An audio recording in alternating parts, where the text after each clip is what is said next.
சிம்பிளாக ஈஸியாக 6 வகையான பிரேக்ஃபாஸ்ட் டின்னர் தான் பார்க்க போகிறோம். இது எல்லாமே பெர்ஃபெக்டான வெயிட் லாஸ் ரெசிபின்னு சொல்லலாம். முதல்ல நம்ம தக்காளி சேமியாவிலேருந்து ஆரம்பித்து மொச்சக்கொட்டையில் கோதுமை ரவை உப்புமா, அதுக்கப்புறம் கோதுமை மாவில் ஒரு புட்டு பண்ண போகிறோம்.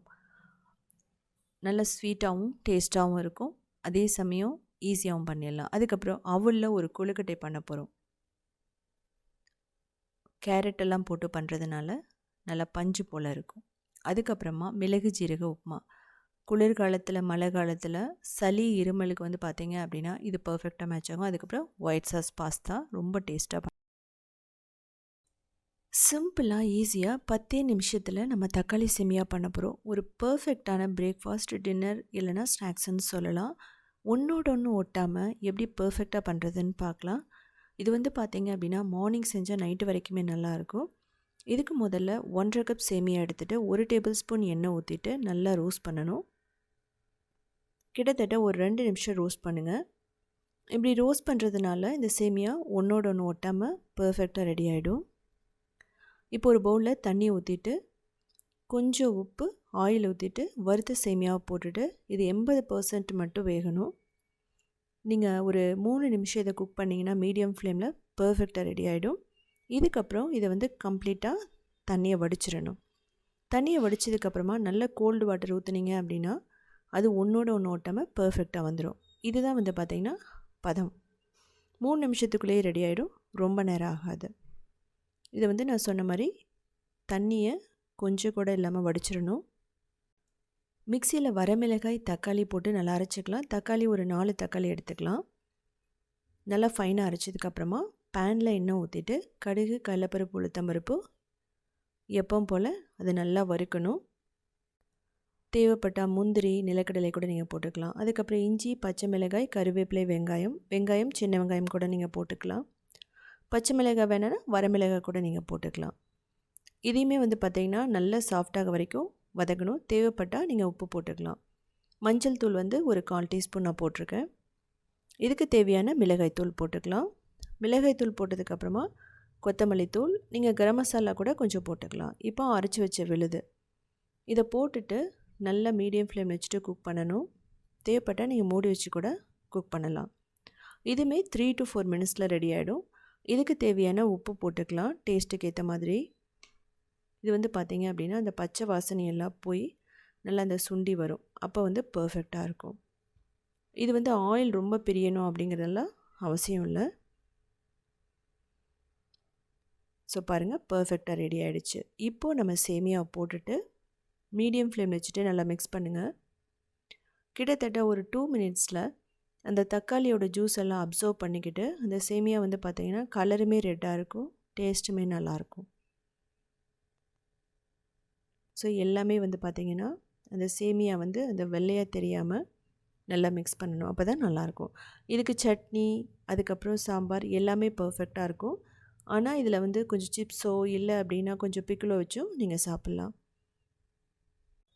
நம்ம எப்போவுமே தக்காளி சாதம், அதுக்கப்புறம் பாசுமதி ரைஸில் பண்ணுவோம், எக்ஸாக்டாக அதே மாதிரி தான் இருக்கும். இதுக்கு ஃபைனலாக நம்ம வந்து காரம், உப்பும் போட்டுக்கலாம் தேவைப்பட்டதுன்னா. ஏன்னா ஃப்ளேவருக்கு ஏற்ற மாதிரி நம்ம போட்டுக்கலாம்.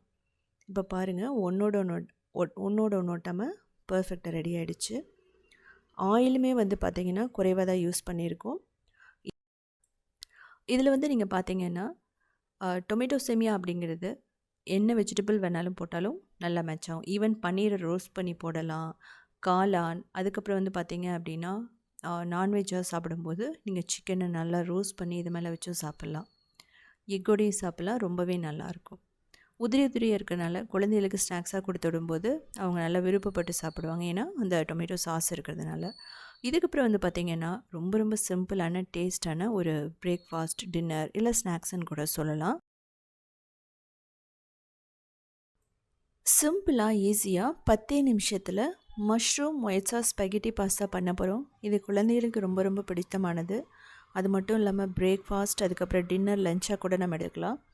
இதுக்கு முதல்ல ஒரு பவுலில் தண்ணி ஊற்றிட்டு எண்ணெய், அதுக்கப்புறம் உப்பு போட்டு நல்லா கொதிக்க வைக்கணும். அதுக்கப்புறம் ஸ்பெகட்டி போட்டுட்டு இது நல்லா வந்து சாஃப்டாக வரைக்கும் வேக வைக்கணும்.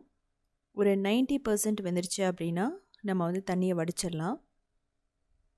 இது வந்து வேகிறதுக்கு கிட்டத்தட்ட ஒரு 3லேருந்து 4 நிமிஷம் ஆகும். இப்படி எடுத்து செக் பண்ணி பாருங்கள்.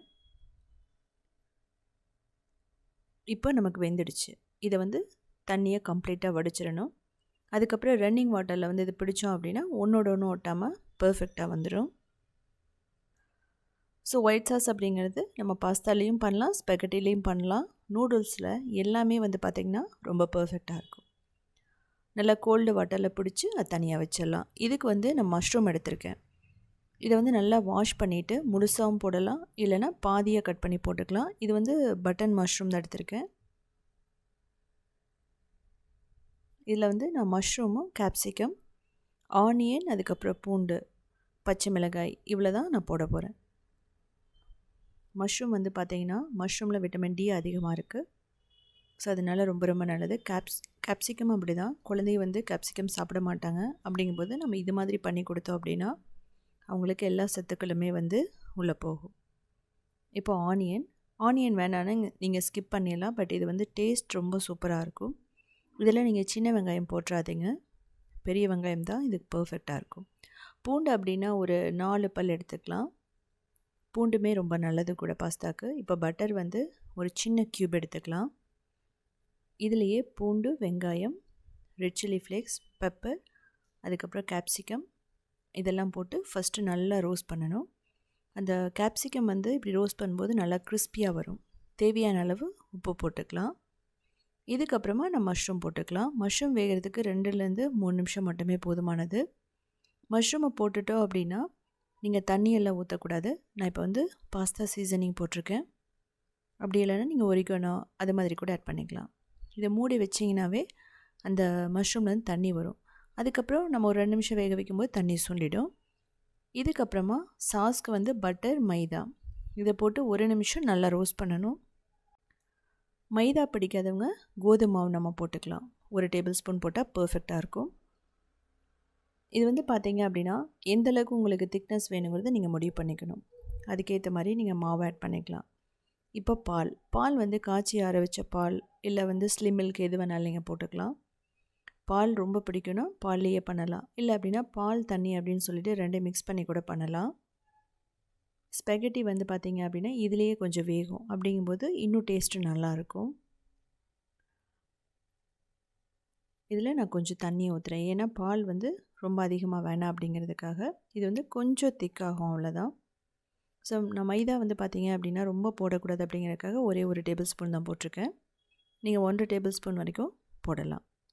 இது வந்து மீடியம் ஃப்ளேம் வச்சுட்டு குக் பண்ணும்போது 2 நிமிஷத்தில் ரெடி ஆகிடும். இதுக்கு தேவையான ஸ்பைசஸ் போட்டுக்கலாம். ரெட் சில்லி ஃப்ளேக்ஸ், அதுக்கப்புறம் பாஸ்தா சீசனிங், பெப்பர் பவுடர், உப்பு, அவ்வளோதான். உப்பெல்லாம் பார்த்து போட்டுக்கணும். ஏன்னா வந்து பாஸ்தாலேயுமே நமக்கு உப்பு இருக்குது. ஸோ அதனால் டேஸ்ட்டுக்கு ஏற்ற மாதிரி நீங்கள் போட்டுக்கோங்க. இது ஓரளவுக்கு திக்காகிடுச்சு. இந்த ஸ்டேஜில் நான் ஸ்பெகட்டி வந்து நான் போட்டுருவேன். ஸ்பெகட்டி போட்டுட்டு ஒரு 2 நிமிஷம் தான். நல்லா வந்து ஸ்பெகட்டி இதோடையே சேர்ந்து குக் ஆகும். நான் சொன்ன மாதிரி 10 to 15 மினிட்ஸ்க்குள்ளே நம்ம பர்ஃபெக்டான ரெஸ்டாரண்ட் ஸ்டைலில் பண்ணிடலாம். ஈவன் ரெஸ்டாரண்ட்டில் கூட இந்த அளவுக்கு டேஸ்ட்டாக இருக்குமான்னு தெரியாது. ஃபைனலாக நம்ம காளான், அதாவது மஷ்ரூம், கேப்சிகம் எல்லாம் போட்டோம் அப்படின்னா சூப்பராக ரெடி ஆகிடும். சீஸ் வேணால் உங்களுக்கு 1/4 கப் ஆட் பண்ணிக்கலாம். இது வந்து டைரெக்டாக அப்படியே சாப்பிட்லாம். குழந்தைகளுக்கு ஸ்நாக்ஸாகவும் கொடுத்து விடலாம். இந்த ஒயிட் சாஸ் பாஸ்தா உங்களுக்கு இன்னும் வந்து ப்ரோட்டீன் ரிச்சாக வேணும் அப்படின்னா நீங்கள் சிக்கனாக இருக்கட்டும், பன்னீர், டோஃபு, அது மட்டும் இல்லாமல் நீங்கள் ஃப்ரெஷ் க்ரீம் கூட குழந்தைகளுக்கு ஆட் பண்ணி கொடுக்கலாம். ரொம்பவே நல்லாயிருக்கும். இதில் வந்து பாலக்கீரை கூட நீங்கள் வதக்கி இதில் போட்டு கொடுக்கலாம். சிம்பிளாக ஹெல்த்தியாக மிளகு ஜீரக உப்புமா பண்ண போகிறோம். அது சம்பா கோதுமை ரவையில். வெயிட் லாஸ் அப்படின்னு போகும்போது உங்களுக்கு இது பர்ஃபெக்டாக இருக்கும். அது மட்டும் இல்லாமல் இது எவ்வளோ நேரம் இருந்தாலுமே நல்லா உதிரியாக இருக்கும். அதே மாதிரி நம்ம குக்கரில் தான் பண்ண போகிறோம். ரொம்ப நேரம் நம்ம மிக்ஸ் பண்ணணும்னு அவசியம் இல்லை. இது சட்னியோடு எடுத்துக்கலாம், இல்லை அப்படின்னா ஊறுகாயோடு எடுத்துக்கலாம், இல்லை சிம்பிளாக கூட அப்படியே சாப்பிட்லாம். கோயில் ஸ்டைலில் இருக்கும். எப்படி பண்ணுறதுன்னு பார்க்கலாம். இதுக்கு தேங்காய் எண்ணெய் 2 டேபிள் ஸ்பூன், கடுகு, ஜீரகம், அதுக்கப்புறமா மிளகு, கடலைப்பருப்பு, உளுத்தம்பருப்பு போட்டு நல்லா ரோஸ்ட் பண்ணுங்கள். இதில் வந்து முக்கியமானதே அந்த ஜீரகம், மிளகு, கறிவேப்பிலை போட்டுட்டு பச்சை மிளகாய் இல்லை வரமிளகாய் கூட நீங்கள் போட்டுக்கலாம். வெங்காயம், 1 வெங்காயத்தை போட்டுட்டு பெருங்காயம் போட்டு நல்லா வதக்கணும். தேவையான அளவு நீங்கள் உப்பு போட்டுக்கலாம். இதில் நம்ம எந்த வெஜிடபிளுமே நம்ம கலக்க மாட்டோம். ஸோ உப்பு வந்து பார்த்திங்கன்னா வெங்காயம் வதங்குறதுக்கு மட்டும் போடுங்க. ஏன்னா நம்ம பின்னாடி தண்ணி ஊற்றுனதுக்கப்புறமே செக் பண்ணிவிட்டு தான் நம்ம போடுவோம். இதில் வந்து நீங்கள் முந்திரி அதுக்கப்புறம் நிலக்கடலை கூட ஆட் பண்ணிக்கலாம். ரொம்பவே நல்லாயிருக்கும். பிரசாதம் ஸ்டைலில் இருக்கும்.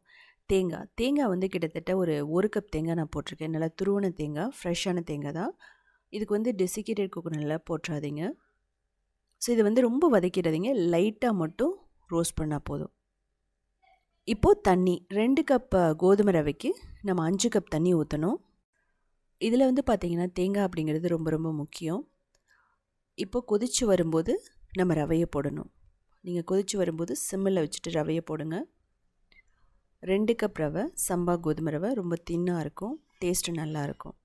இதை போட்டுட்டு நம்ம ஜீரகத்தூள், அதுக்கப்புறமா மிளகுத்தூள், ஜீரகத்தூள்னால் வறுத்த ஜீரகத்தூள், அதையும் போட்டு ஜென்டிலாக மிக்ஸ் பண்ணுங்கள். இதை மூடி மீடியம் ஃப்ளேமில் ஒரே ஒரு விசில், அவ்வளோதான். இல்லைனா விசில் வர்றதுக்கு முன்னாடி 5 நிமிஷம் மட்டும் மீடியம் ஃப்ளேமில் வச்சுட்டு எடுத்துருங்க. ரொம்ப நேரம் வச்சா அது வந்து கீழே வந்து பேர்ன் ஆன மாதிரி ஆகிடும். ஸோ விசிலே கூட நீங்கள் வர வேண்டியதில்லை. 5 மினிட்ஸ் வச்சா போதும் மீடியம் ஃப்ளேமில். லோ ஃப்ளேமில் கூட நீங்கள் வைக்கலாம் 5 நிமிஷம். ஸோ 5 நிமிஷத்துக்கு அப்புறம் எடுத்து பாருங்கள். கொத்தமல்லி போட்டோம் அப்படின்னா அவ்வளோ டேஸ்ட்டாக இருக்கும். இது மாதிரி வந்து பார்த்திங்கன்னா எந்த ஒரு ஹோட்டல்லையுமே வந்து செய்ய முடியாது. அந்தளவுக்கு டேஸ்ட்டாக இருக்கும். தேங்காய் சட்னி, சாம்பார் எல்லாத்தோடையுமே பர்ஃபெக்டாக மேட்ச் ஆகும். இந்த சம்பா கோதுமை ரவையில் வந்து பார்த்திங்கன்னா நான் நிறைய ரெசிபீஸ் போட்டிருக்கேன். கொழுக்கட்டையிலேருந்து ஆரம்பித்து அதுக்கப்புறம் நார்மல் வெஜிடபிள் உப்புமா, பொங்கல் எல்லாமே சூப்பராக இருக்கும். இந்த மிளகு ஜீரக உப்புமா இதே ஸ்டைலில் நீங்கள் வெள்ளை ரவையிலையும் பண்ணலாம். இல்லை அப்படின்னா நீங்கள் அரிசி குருணை இருக்கும், சிவப்பரிசி குருணை, இந்த மாதிரி கவுனி அரிசி குருணை, இது மாதிரி பண்ணிங்க அப்படின்னா ரொம்ப ரொம்ப சூப்பராக இருக்கும். அதே சமயம் செய்கிறதுக்கும் 5லேருந்து 10 நிமிஷம் தான் தேவைப்படும். ரொம்ப கிளறிட்டு இருக்கணும்னுலாம் அவசியம் இல்லை. சட்னியோடு எடுத்துக்கலாம். சிம்பிளாக ஹெல்த்தியாக 10 நிமிஷத்தில் நம்ம அவல் கொழுக்கட்டை பண்ண போகிறோம். ரொம்ப ரொம்ப பஞ்சு போல் இருக்கும். அதே சமயம் வெயிட் லாஸ்க்கும் ரொம்ப பர்ஃபெக்டாக இருக்கும். இதோடு சேர்த்து ஒரு கார சட்னியும் பார்க்க போகிறோம். இது ரெண்டுமே வந்து பார்த்திங்கன்னா பிரேக்ஃபாஸ்ட்டு, டின்னர், அதுக்கப்புறம் ஸ்நாக்ஸாக கூட எடுத்துக்கலாம். கணேஷ் சதுர்த்திக்கு நீங்கள் பண்ணலாம். அப்படி பண்ணும்போது வெங்காயம் போடாமல் நீங்கள் பண்ணிக்கலாம். இதுக்கு மீடியம் சைஸ் அவல் வந்து 2 கப் எடுத்துக்கணும். இதை வந்து நல்லா வாஷ் பண்ணணும். இதை வந்து ரோஸ்ட் பண்ணணும்லாம் அவசியமே இல்லை. அதே சமயம் ஊற வைக்கிறது ரொம்ப ஊற வைக்கக்கூடாது. ஒரு 5 நிமிஷம் மட்டும் தண்ணி வந்து மூழ்கிற அளவுக்கு ஊற்றிட்டு நம்ம அப்படியே வந்து மூடி வச்சிடலாம். ரொம்ப தின்னாக ஒரு அவல் இருக்குது, அதை நீங்கள் யூஸ் பண்ண வேணாம். 5 நிமிஷம் ஊறினதுக்கப்புறமா தண்ணியை வடிச்சிடலாம். ஒரு பேனில் 2 டேபிள் ஸ்பூன் எண்ணெய் ஊற்றிட்டு கடுகு, கடலைப்பருப்பு, உளுத்தம்பருப்பு போட்டுக்கலாம். தேவைப்பட்டால் வறுத்த நிலக்கடலை, முந்திரியெல்லாம் கூட நீங்கள் போட்டுக்கலாம், நல்லாயிருக்கும். இதில் கறிவேப்பிலை, பச்சை மிளகாய், வெங்காயம், பெருங்காயம் எல்லாம் போட போகிறோம். இஞ்சி வந்து 1 டேபிள் ஸ்பூன் போட்டுக்கலாம். கணேஷ் சதுர்த்திக்கு பண்ணிங்கன்னா நான் சொன்ன மாதிரி வெங்காயம் போட வேணாம். இதுக்கு வெஜிடபிள்ஸ் அப்படின்னா கேரட், அதுக்கப்புறம் பீன்ஸ் எல்லாம் கூட போட்டுக்கலாம். அதுக்கப்புறம் ரெட் சில்லி ஃப்ளேக்ஸ், இதெல்லாமே வந்து பார்த்திங்கன்னா ஆப்ஷனல் தான். ரெட் சில்லி ஃப்ளேக்ஸ் எல்லாம் கொஞ்சம் கலரை கொடுக்கும். இதை நல்லா வதக்கலாம். 1 நிமிஷம் மட்டும் வதக்கினா போதும். இதுக்கப்புறமா ஊற வச்ச அவல் அதையும் போட்டுட்டு ஒரு 2 நிமிஷம் மட்டும் நீங்கள் வதக்கணும். ஏன் அப்படின்னா அவல் வந்து நம்ம வேக வைக்க போகிறதுனால இதில் லைட்டாக வதங்கினா போதும். அந்த மசாலா வந்து உள்ளே ஏறணும், அவ்வளோதான். நீங்கள் லோ மீடியம் ஃப்ளேமில் வச்சுட்டே பண்ணலாம். அதே சமயம் தண்ணியை வந்து நீங்கள் ஊற்றிடாதீங்க. தண்ணியில் வந்து நம்ம இதை வந்து வதக்கவே கூடாது. ஃபைனலாக தேங்காய், அதுக்கப்புறம் கொத்தமல்லி, ஒரு 1/4 கப் தேங்காயை வந்து நல்லா துருவி போட்டுக்கலாம். ஸோ இப்படி பார்த்தீங்கன்னா தெரியும், பர்ஃபெக்டாக ரெடி ஆகிடுச்சு. இதை அப்படியே எடுத்தும் சாப்பிட்லாம். இல்லை அப்படின்னா கொஞ்சம் ஆறுனதுக்கப்புறமா ஒரு 2 நிமிஷத்துக்கு அப்புறமா தேவையான ஷேப்பில் நீங்கள் கொழுக்கட்டை வந்து பிடிச்சிக்கலாம். அதாவது ஓவல் ஷேப்லையாக இருக்கட்டும், உருண்டை வடிவில், நீங்கள் எந்த மாதிரி வேணாலும் பிடிச்சிக்கலாம். இது அப்படியே வந்து ஒரு 5 நிமிஷம் வெந்ததுன்னா பர்ஃபெக்டான ஹெல்த்தியான நமக்கு பிரேக்ஃபாஸ்ட் வந்து ரெடி ஆகிடும். அதாவது ஆயிலோ நெய்யோ ரொம்பவே யூஸ் பண்ணாத ஒரு கம்ஃபர்டபுளான ஒரு பிரேக்ஃபாஸ்ட்டுன்னு சொல்லலாம். வாழை மேலே வச்சுட்டு நீங்கள் ஸ்டீம் பண்ணும்போது அந்த வாழலையோட ஸ்மெல், அதனோட ஹெல்த் பெனிஃபிட்ஸ் எல்லாமே கொழுக்கட்டையில் போகும். மீடியம் ஃப்ளேமில் 5 to 8 மினிட்ஸ், அவ்வளோதான். ஸோ பர்ஃபெக்டாக ரெடி ஆகிடுச்சு. ஒரு 5 நிமிஷம் அப்படியே விட்டுருங்க. இது வந்து குழந்தைகளுக்கு வந்து மார்னிங் வந்து அவசரமாக இருக்கும்போது ஸ்நாக்ஸாக நம்ம கொடுத்து விடலாம். கூட கொஞ்சம் சட்னி கொடுத்து விடலாம். நல்லாவே இருக்கும். இதுலேயே வந்து நான் ரவா கொழுக்கட்டையெல்லாம் போட்டிருக்கேன். நீங்கள் போய் பார்த்து தெரிஞ்சுக்கலாம். உள்ளே எப்படி இருக்குன்னு செக் பண்ணலாம். உங்களுக்கு பார்த்தாவே தெரியும், கையில் எடுத்தோன்னா உடஞ்சிரும் அப்படியே. இதுக்கு தேவையான இன்ஸ்டன்ட் கார சட்னி ரொம்ப பர்ஃபெக்டான மேட்சிங்னு சொல்லலாம். இதுக்கு சின்ன வெங்காயம், பூண்டு, தக்காளி எடுத்துக்கலாம், வரமிளகாய், புளி, தேவையான அளவு உப்பு போட்டுட்டு நல்லா அரைச்சிக்கலாம். தண்ணி ஊற்றாமையே அரைச்சிக்கணும். இதை வந்து அப்படியேவும் தாளித்து கொட்டலாம். இல்லை அப்படின்னா கொஞ்சம் பேனில் போட்டு வதக்கலாம். நல்லெண்ணெய் ஊற்றிட்டு ஒரு 2 டேபிள் ஸ்பூன், தாளிக்கிறதுக்கு கடுகு போட்டு நல்லா வெடிக்கணும். கருவேப்பிலை போட்டுக்கலாம். பெருங்காயம் ஒரு 1/2 டீஸ்பூன் போட்டுட்டு லைட்டாக வதக்குங்க. இதுக்கப்புறமா அரைச்சி வச்சு விழுது அதையும் போட்டுட்டு ஒரு 2 நிமிஷம் மட்டும் வதக்குனா போதும். அப்படி வதக்கும்போது அந்த வெங்காயம் எல்லாம் வந்து நல்லா வெந்துடும். அதே சமயம் குழந்தைகளுக்கு சாப்பிடும்போது காரம் இருக்காது. ஸோ குழந்தைகளுக்கும் போது கொஞ்சம் நீங்கள் கம்மியாக கூட போட்டுக்கலாம் மிளகாய். இது இட்லி, தோசை, ரைஸ் எல்லாத்துக்குமே மேட்ச் ஆகும். சொல்லப்போனால் எல்லா கொழுக்கட்டை ரெசிபிக்குமே இந்த சட்னி அப்படிங்கிறது ரொம்ப சூப்பராக இருக்கும். இது வந்து மோமோஸ் கூட நல்லாயிருக்கும். நீங்கள் செஞ்சு பாருங்கள். ஸோ நான் சொன்ன மாதிரி இந்த சட்னி ஃப்ரிட்ஜில் வச்சிங்கன்னா 1 வீக் வரைக்குமே வந்து இட்லி, தோசைக்கு வச்சுட்டு சாப்பிட்லாம். நல்லாயிருக்கும். இதுக்கப்புறம் ஹெல்த்தியான கோதுமை புட்டு, இல்லை அப்படின்னா வீட் புட்டுன்னு சொல்லுவோம். ஒரு பர்ஃபெக்டான பிரேக்ஃபாஸ்ட் இல்லை டின்னர்னு சொல்லலாம். கேரளா ஸ்பெஷல். குழந்தைகளுக்கு ஈவினிங் ஸ்நாக்ஸாக கொடுக்கலாம். ரொம்ப ரொம்ப ரொம்ப ஈஸியாக பண்ணிடலாம். அது மட்டும் இல்லாமல் ஒன்றோடு ஒன்று ஒட்டாமல் பர்ஃபெக்டாக நம்ம எப்படி புட்டு பண்ணுறதுன்னு பார்க்கலாம். இதுலேயே நான் வந்து வெல்லத்தை வச்சு ஸ்வீட் பண்ணியிருக்கேன். நீங்கள் வந்து பார்த்தீங்க அப்படின்னா சால்ட்டு போட்டிங்க அப்படின்னா கடலைக்கறியோட எடுத்துக்கலாம். ரொம்ப பர்ஃபெக்டாக இருக்கும். எவ்வளோ நேரம் இருந்தாலுமே இதே சாஃப்டோடு இருக்கும். இப்போ இதுக்கு வீட் புட்டு பொடி, இது வந்து ரெடிமேடாக கிடைக்கிது, அதை வாங்கிக்கலாம். 1 கப். அதுக்கப்புறமா நாட்டு சர்க்கரையை 1/2 கப் எடுத்துருக்கேன். நீங்கள் வெல்லம் போட்டுக்கலாம். வெல்லத்தை நீங்கள் காய்ச்சி கூட எடுத்துக்கலாம், ஒன்றும் பிரச்சனை இல்லை. ஸோ இப்படி பண்ணிவிட்டு நம்ம ரெடி பண்ணிட்டோம் அப்படின்னா ஊற்றி பசைகிறதுக்கு தண்ணி இல்லாமல் இந்த நாட்டு சர்க்கரையில் சிறப்பில் தான் பண்ணுறோம். இப்போ நம்ம ஒரே அடியாக எல்லாம் ஊற்றக்கூடாது. கொஞ்சம் கொஞ்சமாக ஊற்றிட்டு நம்ம மிக்ஸ் பண்ணணும். இது வந்து பார்த்திங்கன்னா உதிரி உதிரியாக வரும். அது மட்டும் இல்லாமல் கையில் பிடிக்கிற மாதிரி வரும். அதே சமயம் புட்டுப்பொடி ரெடி பண்ணும்போது நீங்கள் ஓவராகவும் வந்து தண்ணி ஊற்றிடக்கூடாது. அப்படின்னா கொழுக்கட்டை மாதிரி ஆகிடும். ஸோ நான் க்ரியேட்டிவ் வேர்ல்டு சேனலில் நிறைய புட்டு வெரைட்டிஸ் போட்டிருக்கேன். அதாவது சிவப்பரிசியிலேருந்து ஆரம்பித்து ரவா புட்டு, ராகி புட்டு, ராகி சேமியா புட்டு எல்லாமே அதில் இருக்குது. நீங்கள் போய் பார்த்துக்கலாம். இப்போது மிக்ஸ் பண்ணிவிட்டு நம்ம தேவைப்பட்டால் இன்னும் கொஞ்சம் அந்த வெள்ளை கரைசலை ஊற்றிக்கலாம். அதாவது நாட்டு சர்க்கரையோட கரைசலை ஊற்றிட்டு நம்ம மிக்ஸ் பண்ணுறோம். இப்படி பண்ணுறதுனால அந்த நாட்டு சர்க்கரையோட டேஸ்ட் வந்து எல்லா இடத்துலையுமே நல்லா படும்.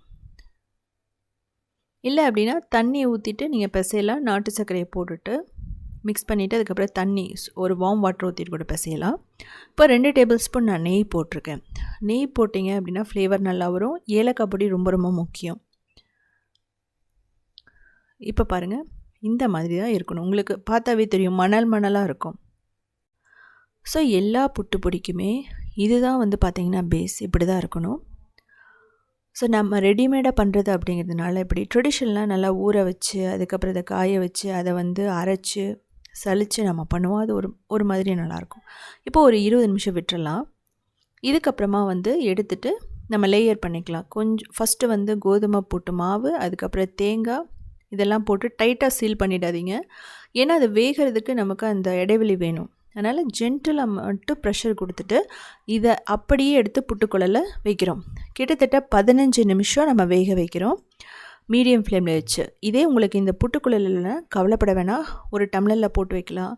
இல்லைனா இட்லி பிளேட்டில் போட்டு நீங்கள் பண்ணலாம், ஒன்றும் பிரச்சனையே இல்லை. இப்போ பாருங்கள், எல்லாம் ரெடி ஆகிடுச்சு. 15 to 20 மினிட்ஸில் வேக வைக்கிற டைம் மட்டும்தான். ப்ரிப்பேர் பண்ணுறது 10 மினிட்ஸ்க்குள்ளே தான் பண்ணிவிடுவோம். அவ்வளோ சூப்பராக, அவ்வளோ டேஸ்ட்டாக இருக்கும். கோதுமையோட மனம் அவ்வளோ சூப்பராக வரும். இதில் வந்து இதை உடச்சி விட்டு மேலே வந்து நெய் ஊற்றி இன்னும் கொஞ்சம் சர்க்கரை போட்டு, அதாவது நாட்டு சர்க்கரையோ வெல்லமோ போட்டு சாப்பிடும்போது அவ்வளோ டேஸ்ட்டாக இருக்கும்.